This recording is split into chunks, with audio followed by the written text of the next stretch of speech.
سورہ فاتحہ 100 مرتبہ پڑھ کر جو دعا مانگی جائے وہ قبول ہوتی ہے۔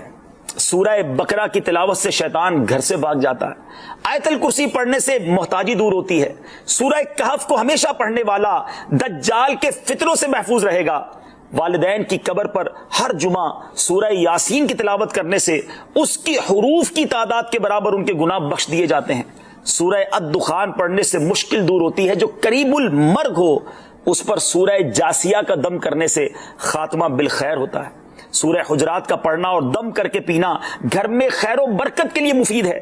سورہ قاف پڑھنے سے جو باغ ہوتے ہیں ان کے پھلوں میں کثرت ہوتی ہے۔ سبحان اللہ۔ سورہ رحمان 11 بار پڑھنے سے تمام مقاصد پورے ہوتے ہیں۔ سورہ واقعہ جو شخص روزانہ پڑھے گا اسے کبھی فاقہ نہ ہوگا۔ سورہ ملک کو ہر رات پڑھنے والا عذاب قبر سے محفوظ رہے گا۔ سورہ مزمل کو 11 بار پڑھنے سے ہر مشکل آسان ہو جاتی ہے۔ سورہ مدثر کو پڑھ کر حفظ قرآن کی دعا مانگنے سے قرآن کریم کا یاد کرنا آسان ہو جاتا ہے۔ جو بچے حفظ کر رہے ہیں ان کے لیے زبردست وظیفہ ہے۔ سورہ النازعات پڑھنے سے جاں کنی کی تکلیف نہیں ہوگی۔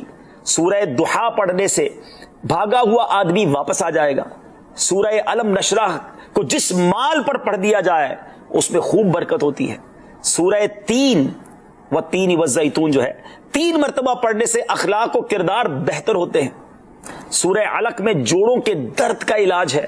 سورہ قدر جو صبح و شام پڑھے اللہ عز و جل اس کی عزت بڑھا دے گا۔ سورہ بینہ برس اور یرکان کا علاج ہے۔ جس آدمی یا جانور کو نظر لگی ہو اس پر سورہ عادیات کا دم مفید ہے۔ سورہ قارعہ پڑھنے سے بلاؤں سے حفاظت رہتی ہے۔ سورہ تکاثر کو 300 بار پڑھنے سے جلد قرض ادا ہو جاتا ہے۔ کئی لوگ کہتے ہیں جناب قرض بہت ہے، چلے قرآن کا وظیفہ لے لیں، الہاکم التکاثر، یہ جو سورت ہے 300 بار پڑھنے سے بہت جلد قرض اتر جاتا ہے۔ سورہ عصر پڑھنے سے غم دور ہو جاتا ہے۔ سورہ ہمزہ اور سورہ فیل دشمن کے شر سے حفاظت کے لیے، اور سورہ قریش جان کی حفاظت کے لیے بڑی مجرب ہے، بڑا کمال کا وظیفہ ہے۔ سورہ ماعون بڑی مشکل کے وقت میں پڑھنا بہت مفید ہے۔